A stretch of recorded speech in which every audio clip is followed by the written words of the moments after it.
네, 안녕하세요. 반갑습니다. 해피바이러스입니다. 오늘도 변함없이 법륜 스님의 희망편지, 스님의 하루에 올라와 있는 내용 중에서 외국인 분이 질문하신 내용입니다. 저에게 분노하는 딸을 어떻게 대해야 할까요? 질문 내용은요, 좀 더 상세하게 스님의 가르침을 사랑합니다. 제 수행에 장애가 있습니다. 저는 일요일마다 명상에 참여하고 절도하면서 꽤 행복해졌습니다. 저에겐 첫 번째 결혼해서 얻은 딸과 두 번째 결혼해서 얻은 딸이 있습니다. 이혼이 쉽지 않기 때문에 최선을 다했다고 생각했습니다. 제가 이혼했을 때 딸아이는 5살이었습니다. 제 선택이 아이에게도 최선이었다고 생각했습니다. 자녀와 유대를 유지하기 위해 노력했습니다. 그러나 제 딸은 심한 분노를 갖고 있습니다. 제 딸은 제가 옆에 있길 원하지만 현실은 그럴 수 없습니다.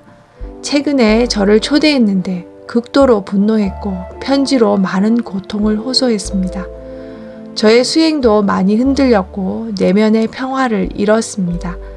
딸이 편지를 쓴 것에 대한 분노와 고통에 대해 어찌해야 할지 모르겠습니다.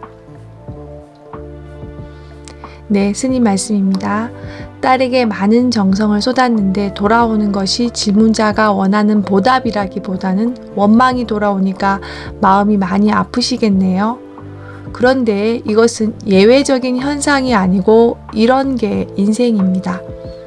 제가 물을 테니까 아주 간단하게 대답해 보세요. 제가 어떤 여자분을 사랑한다고 합시다. 그 여자분이 너무 사랑스러워요. 그런데 그 여자분은 나를 별로 좋아하지 않는 것 같아요. 그래도 그 여자분이 너무 사랑스러워서 사랑해 하면서 껴안고 키스를 했습니다. 저는 정말 나쁜 마음 하나 없이 진심을 다해서 사랑을 표현했습니다. 저는 사랑을 했지만 그 여자분 입장에서는 사랑을 받았습니까? 성추행을 당했습니까? 질문자.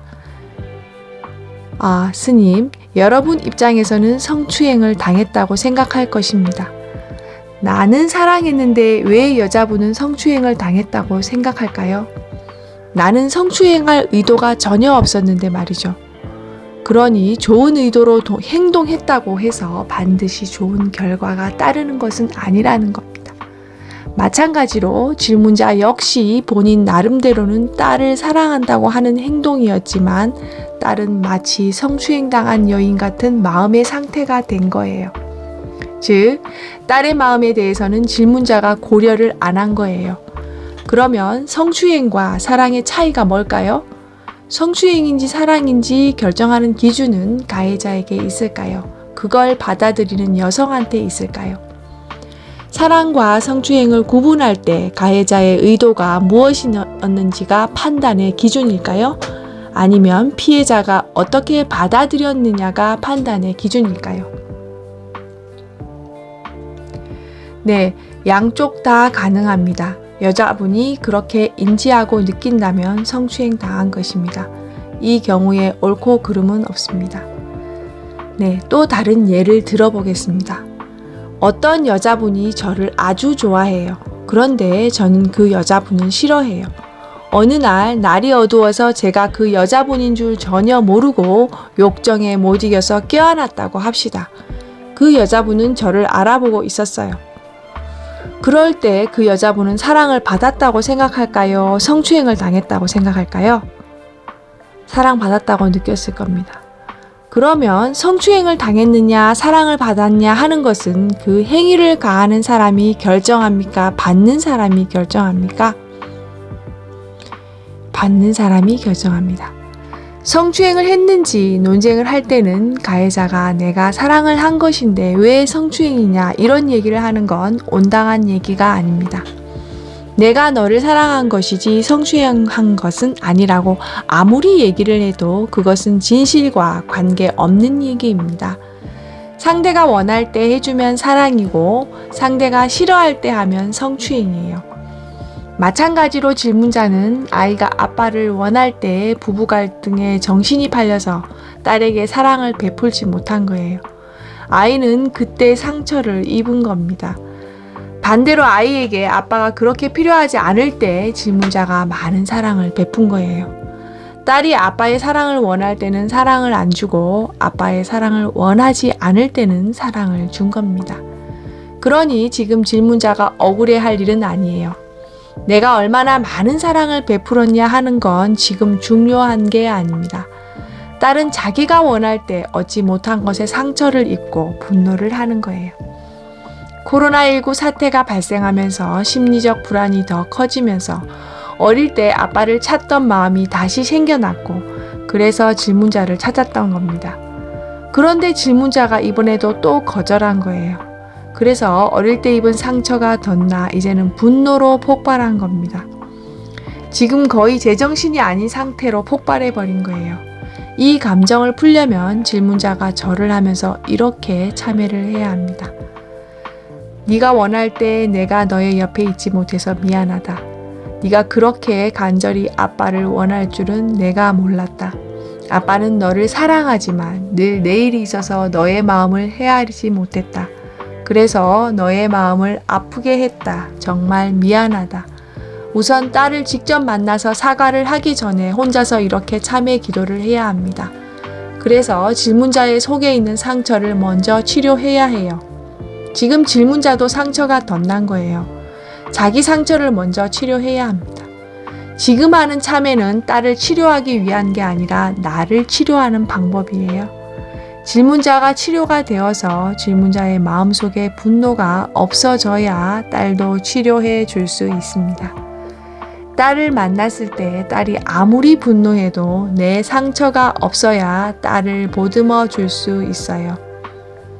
자기 상처가 치료가 안 된 상태에서 딸을 만나면 상황이 더 나빠질 가능성이 높습니다.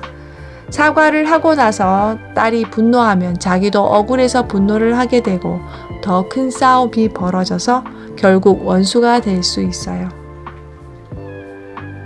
그러니 지금은 딸을 생각할 필요가 없습니다. 그건 그녀의 인생입니다. 지금 나는 내 인생을 살아야 합니다. 나를 먼저 치료해야 합니다.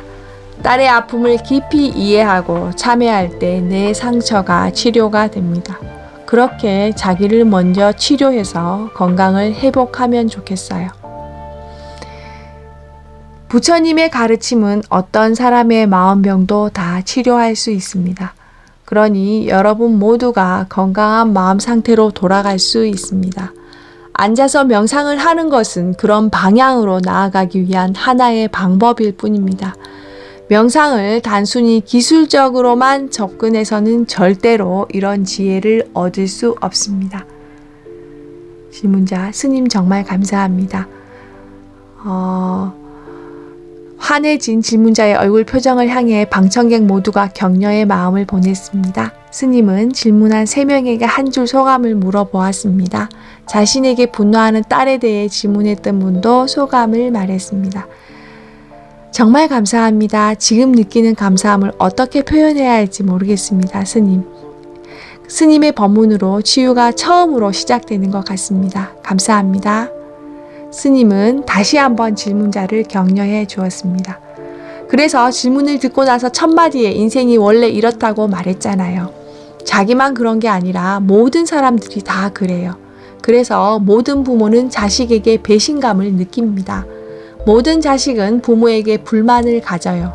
그게 보편적인 겁니다. 그렇지 않은 경우가 있다면 그게 오히려 소수예요. 그러니 질문자도 아무 문제가 없어요. 인생을 잘못 살았다고 자기가 학대를 할 필요가 없습니다. 이것은 전생의 죄도 아니고 하느님의 벌도 아니에요. 그냥 질문자가 어리석었던 거예요. 나만 열심히 하면 되는 줄 알고 남을 고려하지 못한 겁니다. 그래서 결국은 자기도 상처를 입고 남에게도 상처를 주게 된 거예요. 그래서 자기 상처를 먼저 치료해야 합니다. 그렇게 해서 행복하게 살아가시길 바랍니다. 네, 감사합니다. 저는 해피바이러스였고요. 오늘도 행복한 시간 되세요. 고맙습니다.